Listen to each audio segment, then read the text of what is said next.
Télérama, Cercle Polar, les dessous du roman noir. Salut à tous et bienvenue dans le Cercle Polar. Bonjour Christine Ferniaud. Bonjour Michel Abesca. On a choisi des romans français cette semaine. Oui, c'est assez rare qu'on ait 3 romans français ensemble comme Voilà. ça, mais c'était pas pour rien. Non, c'est des bons romans, mais c'est des romans alors très très différents. On va commencer par le nouveau Franck Tilliez que tout le monde connaît, j'imagine. Ça s'appelle Lucas, ça paraît au Fleuve Noir. Ensuite, on va continuer avec Chantal Pelletier, qu'on connaît bien aussi, Nos derniers festins en série noire chez Gallimard. Et enfin, on terminera par le dernier thriller norvégien de Luc Chomara. Alors là, il y a une petite blague dans le titre, comme souvent dans les titres de Chomara. On va en parler, ça paraît à la Manufacture de livres. Alors, on commence par Franck Tilliez. Mais oui, commençons par ce jeune homme. Vous l'avez lu? Je suis restée Oui, non, mais ça tombe bien. Si vous l'avez lu, ça tombe bien pour en parler. Alors, Eh bien oui, j'ai lu un livre. Magnifique.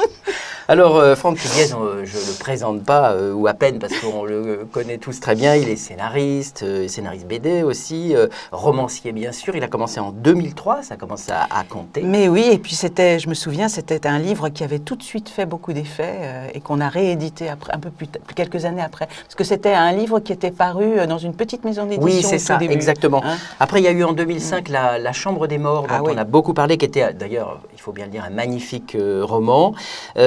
Alors, on retrouve dans tous les romans de Franck Tilliez la violence, la dimension scientifique, parce que lui, c'est un ingénieur au départ de formation, ou la dimension médicale.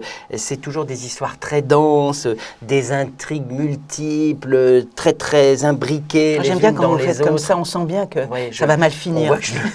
D'ailleurs, là, c'est celui-là. Et alors, c'est le créateur de 2 personnages fameux maintenant, Franck Charcot et Lucienne Bell. Alors, au départ, il y avait des volumes Charcot. Ils étaient, voilà. Voilà. Depuis quelque temps, ils sont ensemble. Ils sont mariés, ils ont même des enfants et donc ils sont ensemble. Vous avez suivi l'aventure depuis le début. De près. Je Moi, sens je suis bien assez que potin, tout ça, j'aime bien. Toutes les histoires d'amour des autres. Et donc là, Lucas, c'est le 18e roman déjà. En fait, c'est un roman qui est composé en 2 mouvements. D'une symphonie très très noire, il faut bien dire, c'est un roman vraiment noir. Il y a une première partie, l'ange, et l'autre partie, le diable.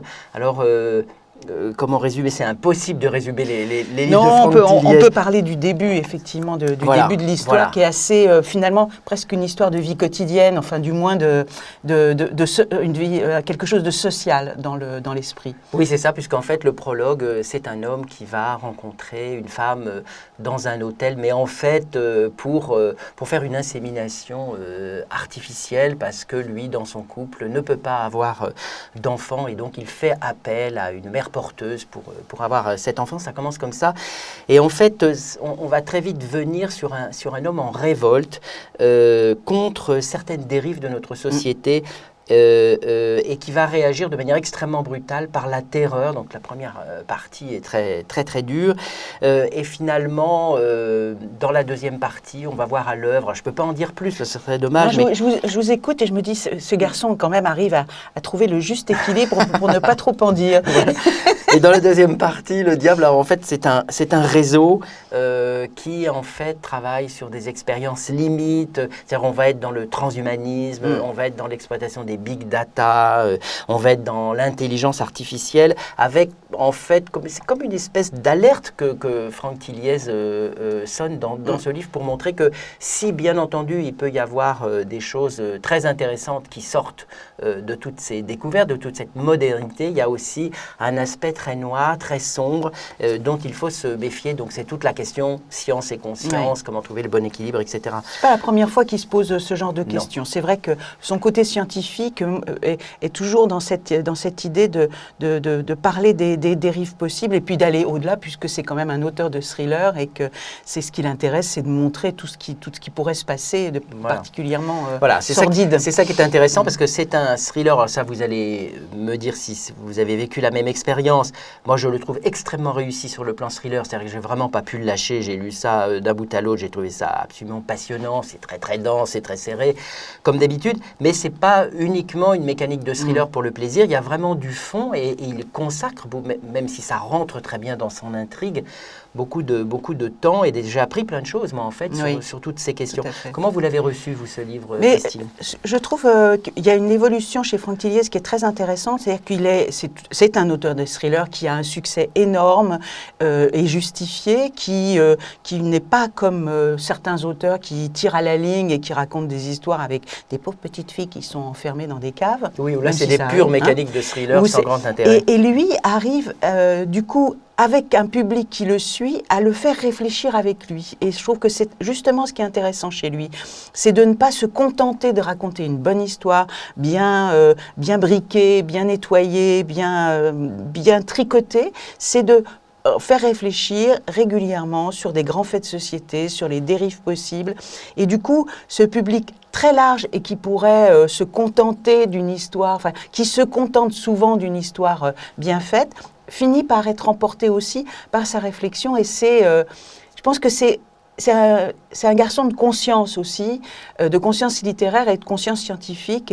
Et là, il réussit de mieux en mieux à dépasser le bon livre qu'effectivement on ne lâche pas parce que à la fin il y a une résolution et que le monde est assez monstrueux et qu'il continue à faire des chapitres quand même qui sont assez courts, qui tournent bien, il arrive à mêler ces plusieurs histoires, mais c'est au-delà et c'est très bien. Alors l'écriture elle est jamais faramineuse, elle est jamais prétentieuse, il n'y a pas des adjectifs à toutes les lignes, mais c'est pas non plus du vite écrit, du vite fait, c'est vraiment c'est pas simplement un bon faiseur, c'est vraiment un écrivain, je trouve. Oui, je suis tout à fait d'accord avec vous. Il l'a confirmé au fil des années. 18 livres, c'est aussi 15 ans de travail et on sent que le travail a été chez lui une prise de conscience aussi de ce qu'il avait à faire dans ce domaine. C'est ça. Et il travaille beaucoup depuis longtemps maintenant, mais il réussit très très bien. Alors dans l'écriture comme pour tout le reste, sur la saturation en fait, c'est-à-dire que c'est l'horreur des meurtres qu'il met en scène, parce qu'il y a oui, vous inquiétez pas, il y a du sang. C'est terrible. La douleur des protagonistes, la noirceur des mondes qu'il met en scène, la folie de certains par rapport au transhumanisme notamment des personnages qu'il met en scène.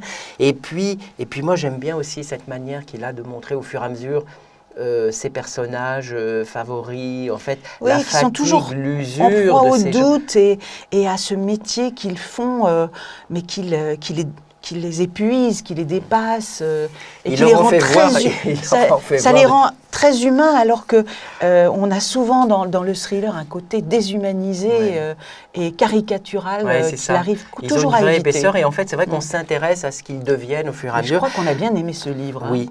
Et alors bon, un conseil, il vaut mieux pas être personnage dans un livre de Franck Tilliez parce que alors qu'est-ce qu'il leur en fait voir, qu'il en fait traverser des épreuves, les pauvres, les Franck et Lucienne Bell là vraiment. Bon, donc on conseille ce livre. Oh oui, tout à fait. Franck Tilliez, Lucas, qui paraît au Fleuve Noir. Et maintenant, on passe à toute autre chose. Chantal Pelletier, alors bien connue également, mais dans un tout autre registre. Et Christine, c'est vous qui nous le présentez. Alors en fait, Chantal Pelletier, elle est connue dans plusieurs registres. Elle est connue parce qu'elle a écrit à la série Noire une série avec son personnage Maurice Less, qui était un vagabond, un promeneur de la ville, et il y avait toujours un peu d'humour chez elle dans ces séries noires. Elle a avant été comédienne, scénariste, elle a été membre des Trois Jeannes. Donc c'est quelqu'un qui a eu déjà deux vies, puis une troisième autour de la gastronomie, de la cuisine.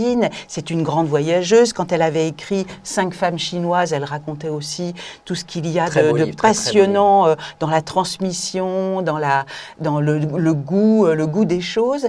Et en fait, nos derniers festins, c'est comme si toutes ces Chantal Pelletier se retrouvaient en un seul.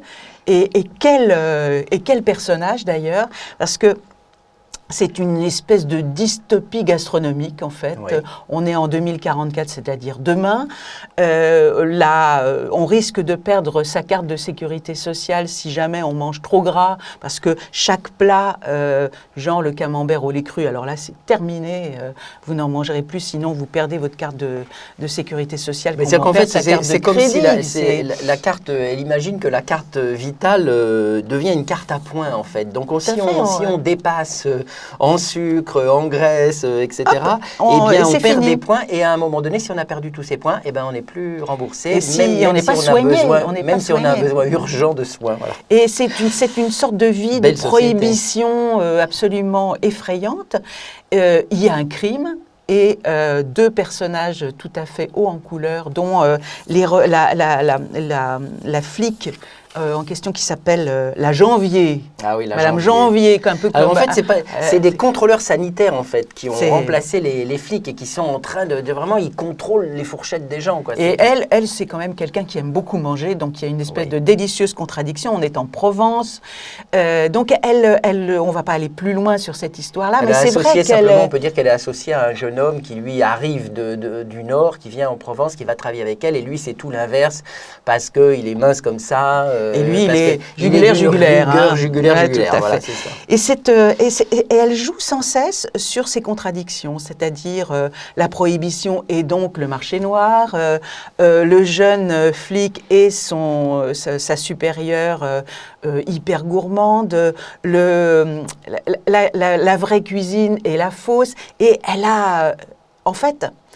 et là, je vais un peu plus loin que finalement donner envie de lire. Je pense que c'est un livre qui est beaucoup plus profond qu'il n'en a l'air. C'est-à-dire que ça peut être pris, lu comme un plaisir de lecture, un livre brillant, une série noire très humoristique. Et derrière tout cela, il y a quelque chose de beaucoup plus profond sur le droit, sur la liberté de penser, la liberté d'agir et cette manière qu'on a de toujours être rentré dans la norme, se dire que si on ne mange pas, si on ne boit pas, si on ne fume pas, on mourra quand même. Il faut vous le dire. Je suis désolée de vous l'annoncer à tous, on mourra quand même. Donc j'ai un peu empiété sur mon avis, mais je vais quand même vous laisser la parole, Michel, pour que vous donniez le vôtre. J'acquiesce tout à fait. C'est-à-dire que moi, j'ai énormément aimé ce livre. D'abord parce que j'ai beaucoup ri. Mais oui, c'est très drôle. Parce que Chantal Pelletier, elle a vraiment un sens de la réplique, un sens des dialogues bien poivré. Elle n'a rien oublié de son côté scénariste comme ça. Voilà, exactement. Et donc, c'est vraiment un bonheur de lecture. C'est paradoxalement un livre qui donne envie de se précipiter à la cuisine pour se concocter des bons petits plats. Ça met l'eau à la bouche. C'est un excellent paradoxe. Donc, c'est très pervers, en fait, ce livre. Et puis, effectivement, vous avez raison. C'est très intéressant sur le fond parce que ça correspond quand même à le développement de l'hygiénisme, etc. Il y a un côté, comment est-ce que petit à petit, on sacrifie notre liberté au nom de la sécurité, comment nos sociétés deviennent de plus en plus des sociétés de contrôle. Et ça, c'est vrai que c'est très sérieux et ça correspond à la réalité. Elle a une façon comme ça de pousser le curseur toujours un peu plus loin et sans jamais plonger dans le ridicule. C'est un livre très drôle, très bien écrit et qui est d'une grande justesse aussi. Voilà. Alors, je voudrais juste lire un tout petit passage. Ah oui, très bien. Parce qu'elle parle de ce qui vraiment est impossible dans cette nouvelle société, saucer. C'est-à-dire prendre son morceau de pain et le passer dans la sauce pour le déguster comme ça. Ça, évidemment... Vous n'êtes pas du tout gourmand. Hein. Moi, Donc, elle parle d'un homme qui sauçait son assiette jusqu'à la dernière goutte. Saucer. Mot chavirant pour un geste scandaleux qui évoquait le péché et le stupre. Sonnait salace et cochon, laissait imaginer mouillure, bruit de bouche et grognement de jouissance, transbahutait surplus de cholestérol et embouteillage des artères. Il libérait de la chair, donc de l'assassinat, du produit laitier, donc du vol à la part divine du vivant, l'animal. Saucé, gueulait l'excès en tout, trop gras, trop protéiné, trop consistant. Pourtant, mots et parfums le prenaient, le comblaient, lui en foutaient plein la bouche, le mettaient au bord d'un orgasme premier choix. Mais c'est une écriture formidable, parce c'est une écriture imagée, c'est une écriture en boucle. Et en fait, quand j'ai terminé nos derniers festins, j'avais très envie de manger du foie gras. Oui, c'est ça. Et alors, ça rappelle la période de la prohibition, évidemment, elle fait allusion elle fait un rapprochement aux États-Unis. très Et donc, malin. en fait, il y a un tas de trafic, il y a la mafia du camembert au lait cru, etc., etc. Non, c'est vraiment excellent. Très bien. Vous l'avez compris, lisez-le avant le repas. Oui, c'est ça, voilà. Alors, le dernier roman dont nous souhaitions parler aujourd'hui, c'est donc un troisième roman français de Luc Chaumarat qui paraît à la Manufacture de livres. Ça s'appelle Le dernier thriller norvégien. Le titre est très amusant, en forme de clin d'œil. Mais là aussi, il y a de l'humour. Beaucoup. Alors lui, il est écrivain, il est traducteur, il a traduit en fait un livre de Jim Thompson. Il a écrit très vite un premier roman à l'âge de 22 ans, puis après, en fait, il a laissé tomber l'écriture, il a fait une carrière notamment dans la publicité. Il a écrit des romans jeunesse en 2007-2008, là il y a eu une petite période, je ne sais pas s'il y reviendra, j'espère, parce que c'était très bien. Et puis, il est revenu à l'écriture en 2014, et depuis 2014, il a écrit 7 romans en fait. Il a eu le Grand Prix de littérature policière pour Un trou dans la toile en 2016. Qui était excellent livre, voilà. Tout à fait. Là aussi, il mêlait la société et l'humour, c'est toujours bien chez lui. Voilà. Pour ça. Puis après, il y a eu ces titres, alors justement en forme de clin d'œil, il y a eu le Polar de l'été en 2017. D'ailleurs, on l'avait sélectionné, on avait fait une sélection de poche pour l'été à l'époque. Absolument, mais on comme on est malin. Ouais, mais c'est sûr que ça nous avait beaucoup plu. Un petit chef-d'œuvre de littérature qu'il a publié en 2018. Et donc maintenant, le dernier thriller norvégien, c'est qu'en fait, on voit bien que Chaumarat a le goût du jeu littéraire, du détournement, etc. Ah, pour détourner les noms des personnages, ça c'est une vrai merveille. bonheur. Alors, il parle le norvégien couramment et nous aussi. Heureusement qu'on le parle aussi nous couramment. Et alors, oui, parce qu'il s'amuse avec les noms. Oh oui, comme on voit sûr. dans les polars scandinaves, c'est-à-dire des noms de personnages absolument imprononçables parce qu'il y a une succession de 4 consonnes, K, P, S, T, etc. Pareil pour les villes.